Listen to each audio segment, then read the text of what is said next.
The morning routine for bus drivers is more complex than grabbing keys and heading out. They have to examine their bus, marking off everything on this checklist before they even pick up their first child to ensure that everyone stays safe. These advertisements will especially be shown to drivers that pass through construction zones often. These ads will tell drivers to drive safe, put the phone down, and be alert. Thankfully for these homeowners, the damage was contained to the yard and surrounding property, but for others in Ohio County, they weren't so lucky. Community members say they've enjoyed seeing this project come full circle.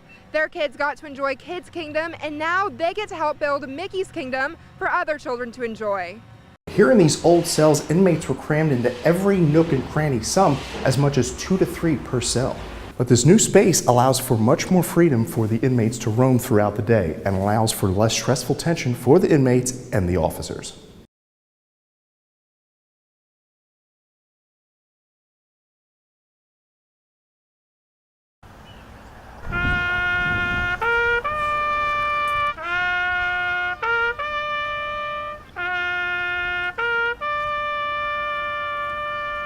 This is our Memorial Day celebration ceremony that we have every year. As far as I know, this has been going on since the late 1860s.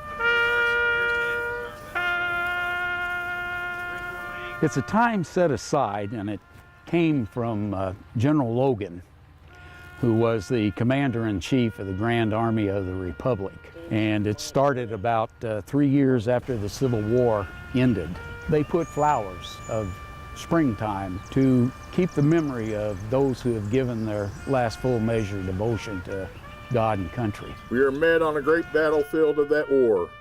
We have come to dedicate a portion of that field as a final resting place for those who have given their lives. The appreciation of what the soldiers accomplished, not just necessarily the ones that died in wars, but the ones that went on and served and became good citizens and that are active in their community now. What we enjoy is not free. It costs. Sometimes life. In my case, it was just blood. Still, it cost somebody something. I respect every one of them. They wore the uniform. They done their duty. Some died because of wounds received. Some died a long time afterwards because of wounds they received. We should never forget the soldiers that are fighting and dying for our country.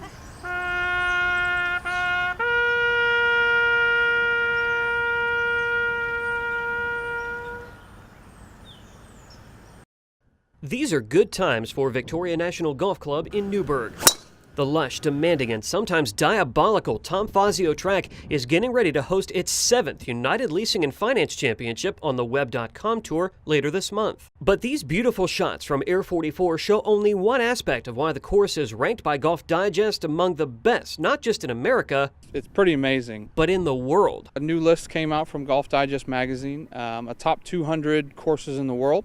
And we recently came out at number 83 in the world. Victoria's roots started humbly and lie in the Peabody Coal Company's former strip mine. Built in 1996, it didn't take long for the course to rack up some impressive accolades.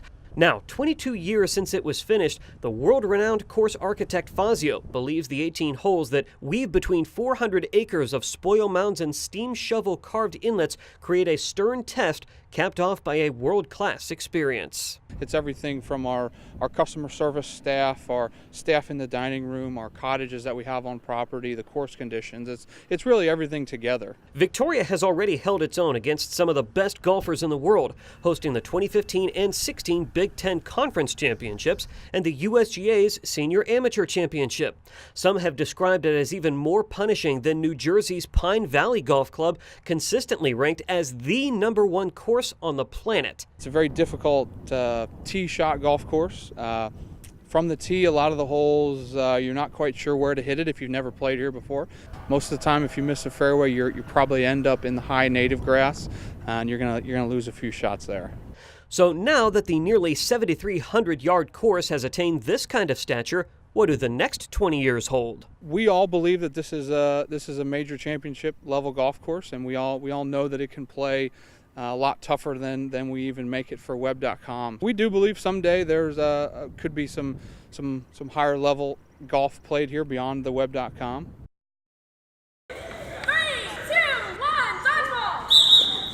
Sky Zone is known for its high-flying fun. But teams competing in the Ultimate Dodgeball Regional Championship will be doing a lot more than just bouncing around. This is not your average dodgeball game. When played on Sky Zone's trampoline courts, the Gym Class Classic is Ultimate Dodgeball. Evansville Sky Zone has been chosen out of 30 locations nationwide to host the regional qualifiers. Teams are coming in from all over the region, including Louisville, for a chance to win the trophy and $1,000. But the real prize will be a shot to battle it out at the next level. So we have a regional qualifier. They'll qualify here in Evansville. Then they have a chance to go on and play Ultimate Dodgeball in Orland Park, which is right outside of Chicago. And they have a chance to win $50,000 in cash and prizes. This might be the first time Evansville Sky Zone has hosted the event, but the staff is all pumped up after some special training. It's pretty hard to keep from getting hit in dodgeball, but some Sky Zone team members have some tips to help make winning easier. Team member Nick Fark says throwing low is key. Whenever you're aiming low, that throws everybody off because they're usually aiming for the face. And whenever you throw it at the ankles, they gotta reach down and try to grab it, and that usually doesn't work out for them. His next tip is to always keep moving. Just keep on moving all the time. You just gotta keep going and try to throw off all your opponents. Those tips will come in handy when the teams battle it out this weekend and the Ultimate Dodgeball Regional Champions are revealed. Veronica Duquette, 44 News. Happy anniversary, a happy anniversary to you. I don't know that we've ever had too many arguments. Not anything that you could really call an argument. 77 years of marriage with no major bumps in the road. Might just say, oh, fuss, shut up, or something like that. But that don't go anywhere. Palmer and Norma Hannabutt are celebrating their 77th anniversary and another special milestone for Palmer. He my Valentine, because see, today's his birthday. Born on Valentine's Day in 1918, Palmer is celebrating 100 years of life with his bride of more than 7 decades by his side. Happy birthday, dear Palmer. Happy birthday to you. I didn't have money. I had to buy a car when we got married. She had $100, so I married her for her money, I guess you go. Despite Palmer's jokes about marrying for money, the Hannabutts never letting finances get in the way of love is something they are especially proud of. We never had argued about money. We shared everything, and there was no trouble. Some people argue over money and how to spend it. It's like, that's foolishness. Norma's got her own secret to keeping the flames of love burning bright through the years, along with some words of wisdom. Lots of loving, and you try to make your partner happy. I've had so many ladies tell me they were going to marry so-and-so, but I don't like this, I don't like that, but I'll change him when he's married. Don't do that. Don't ever try that with anyone, anybody, because you'll both be unhappy. And for as long as the Hannabutts have been together, it might be wise to heed their advice. Had no fun fighting, more fun than loving.